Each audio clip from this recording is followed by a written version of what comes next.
So you're considering to buy your first camera, you want to learn how to do photography, videography, and filmmaking, but you don't really know that much about the cameras that are out there. This is the review of my T6S. What I really want to get down to is the basic, is this camera going to be good for you, and what can this camera do that the other alternative cameras can do in the Canon lineup. The T6S has been my main shooter for the last year, about a year now, and I use it to travel with me all over the globe. Here's some example shots of what I've done with the T6S.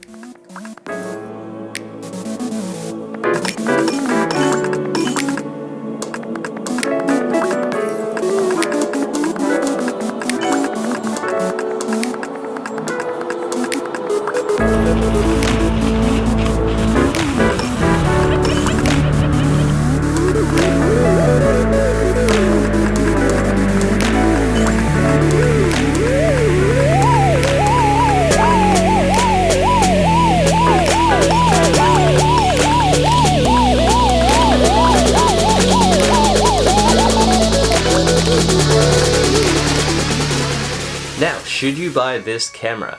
This camera is the beginner series. The Rebel series line is actually the beginner series for anyone that's new to videography, photography, or filmmaking. This gives you the most versatility in terms of being able to switch out lenses, be able to add flash. It has a hot shoe so you can put on a mic, and that's the reason why you get a DSLR versus a regular point and shoot. A regular point and shoot is good for portability and still frames, but it's very hard to use in terms of video. Now, there are other alternatives that are designed for video in the smaller range. So you might be comparing the G7X, the Sony RX100 Mark V, or the Panasonic LX10. Those are all vlogging cameras that you can have in your hand versus having a DSLR. So it really depends on what type of content that you want to create. If you are a new vlogger and you're looking to create vlogs as your main content that you want to create, then the cameras that are designed for vlogging would be much better because of the portability and the lightweight and the fact that it's only about this big as opposed to a DSLR which is about this big. But if you are looking to do some spectacular shots, if you want to do photography, if you want to do wide-scape landscape shots, and you want to have the versatility to be able to switch out lenses, then the Canon T6S is a great camera. So for DSLRs, the DSLR can only be as good as the lens that you put on it. So there are three lenses that I use on my Canon cameras. The first one being the Sigma 18-35 art lens. Now this is my main shooter if I'm doing any type of photography, or generally if I'm doing any videography when I am behind the camera. The reason for that is that it is super sharp, and it has low light capabilities like no other lens on the market. It also has the capability to zoom without having to affect the low light capabilities of the lens as well, which is why it's about $1,000. So this is my main vlogging lens. This is the Canon 10-18 image stabilized STM lens. STM just meaning that it has a silent motor, and so I use this practically 90% of the time when I'm filming my vlogs. The reason for it is that when this has a wide enough view so that way you can take in all the surroundings that I'm looking at, while at the same time when I'm talking to you on camera I can have a second person here and we can both talk to camera at the same time without having a cameraman behind the camera. Now there are a lot of pros and there's a lot of cons for this lens. The pros being that this is an insanely cheap wide-angle lens.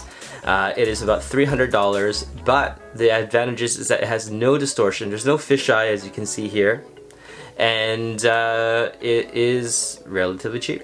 Now the cons are that there's no rangefinder on this lens, as well as when I'm taking photography on this lens, I'm not 100% confident that the shots will be sharp every single time.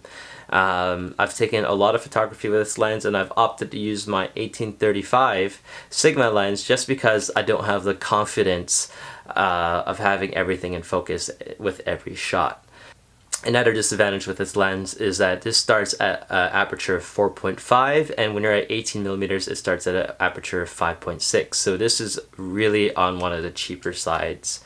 Now my third lens is my Canon 50mm 1.8 nifty 50 lens. Now this is the Mark II of that series, and I find that I don't really use this lens very often on the crop sensor series just because it is way too zoomed in for pretty much any situation. And this is really more meant for full frame cameras. Now, I do use this when I am really far away from subject and want to be able to capture some things that are really far away. But because this is a prime lens and not a zoom lens, I find that I have a very limited situation where I can use this on my crop sensor lens. So if you're looking to get two lenses outside of your kit lens, I'd recommend getting the 10-18 or the Sigma 1835 first before you go after the $100 nifty 50. So am I happy with my purchase of the Canon T6S? And my answer is no. One of the big differences between the T6S and the next upgrade, which is the 70D, is that the 70D has instant autofocus, which means that everything is in autofocus all the time, where on the T6S, I've noticed that there's a little bit of a 5-second delay in terms of getting things into focus. The difference between the two products are roughly about $200, so I would have gladly spent an extra $200 to get the 70D. That said, if you are new to videography, if you're new to photography, or if you're new to filmmaking, then the Rebel series is a great series to start off your career with. And all the shots I've taken have been on the T6S. But if you already own a Rebel series camera, or if you're looking to go straight into the pro consumer market and you want to be a videographer by trade, then I recommend going with the 70D, or even if you have even more money, the 80D. So yeah, so that's my review for the T6S. Thank you guys for watching. Remember to like and subscribe if you like this content, or leave a comment below because I want to know your feedback and I want to know what camera you use when you travel all over the globe. I'll be doing more tech reviews like this for the next week or so because we are now preparing up for another big adventure. But in the meantime, thank you guys for watching. I love you guys and goodbye.